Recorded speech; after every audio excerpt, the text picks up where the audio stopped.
Even in some of your darkest moments, when you make mistakes, you have got to stick around for the two things that the mistake is made for.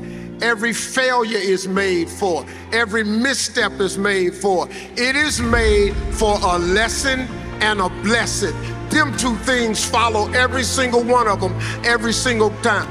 God don't send down rain without a return. When he send down rain, flowers grow. Because of Instagram now and social media, you see these highlight reels of each other, and you see a person showing their best bag, their best shoe, their best pose, and it's usually on their best filter. What I wish the younger generation would pick up is the work ethic that actually has to happen. See, the key to being successful is planting. You've got to plant.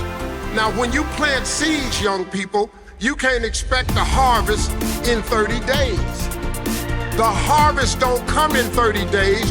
You got to plant your seed, and sometimes the harvest don't come for years.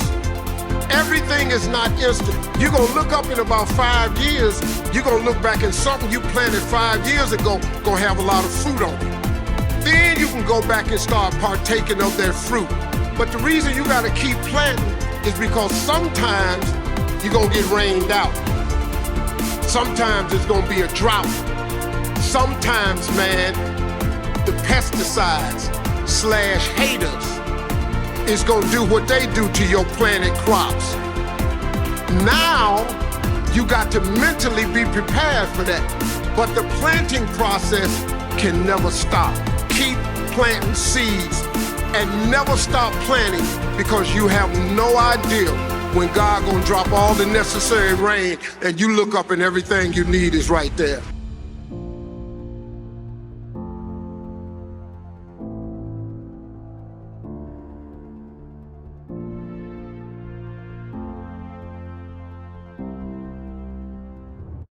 Listen, getting successful, whatever you consider successful, if it's rich, whatever, it's not a magic trick.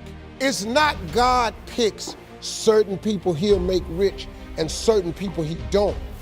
He gives all of us as his children the power of choice. You have a say-so in that. You can decide to be rich, and with God's help, it's highly doable. But you first have to think it. The difference between successful people and non-successful people is here. I'm no better than none of y'all. If you want to be successful, you have to change this. It's not what makes it hard is your lack of belief that it can happen for you. The fact of it is, though, it's very doable. But you got to change, though. If you keep doing what you've been doing, you're gonna keep getting what you've been getting. So if you're at a place in your life and you ain't happy with it, you have to change some things. But you have to make a conscientious decision that you're going to change. And it's not dependent on anybody else.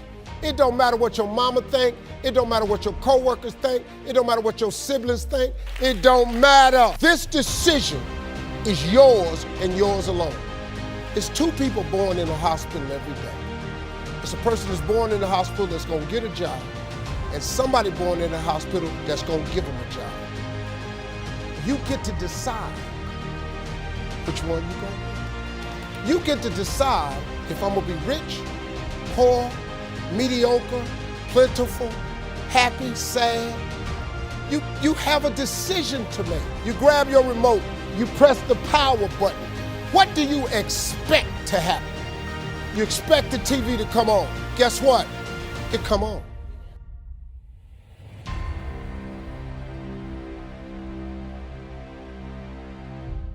There is a scripture, Habakkuk 2:2. It says, write the vision and make it plain, so that he who reads it will run to it. And even though it tarry means take a long time, wait for it, for surely it will come at an appointed time. That's in the Bible. That ain't in the rich people's copy. That's in everybody's Bible. The problem is everybody don't do it, but it's right there. If you don't do it, it's too hard. It's almost impossible. That vision board has changed my life. Everything I put on my vision board, I get. Everything. Now you have to understand something. It's not gonna come when you want it to come. It comes at an appointed time. That's the trick. But the appointed time is what throws people off. Because most of us, when you ask God for something, He sends it, He ships it immediately. As soon as you ask Him something, you really believe He'll do it, He boxes it up and He ships it to you immediately. The problem with the package is He never gives you the date that the package is going to arrive. It would destroy the requirement He has of all of us, which is faith.